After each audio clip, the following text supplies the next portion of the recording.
بات نہیں ہے، حدیث کی بات نہیں ہے، لیکن حدیث کی ایک کتاب ہے مشہور، آپ نے بھی نام سنا ہوگا، ابو داؤد شریف، اس کی ایک شرح ہے الدر المنضود، اس میں یہ بات لکھی ہوئی ہے جب کسی کے گھر لڑکا پیدا ہو لڑکی پیدا ہو تو سنت ہے کہ سیدھے کان میں اذان کہنا اور دوسرے کان میں اقامت کہنا، یہ سنت ہے۔ سیدھے کان میں اذان کہو، دوسرے کان میں اقامت کہو۔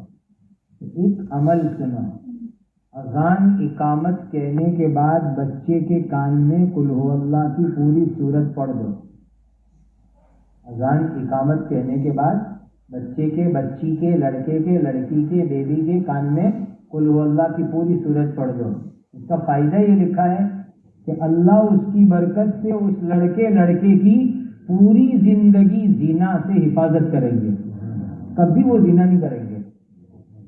اور آج کے زمانے کے اندر یہ بہت ضرورت ہے اس کی، اسی لیے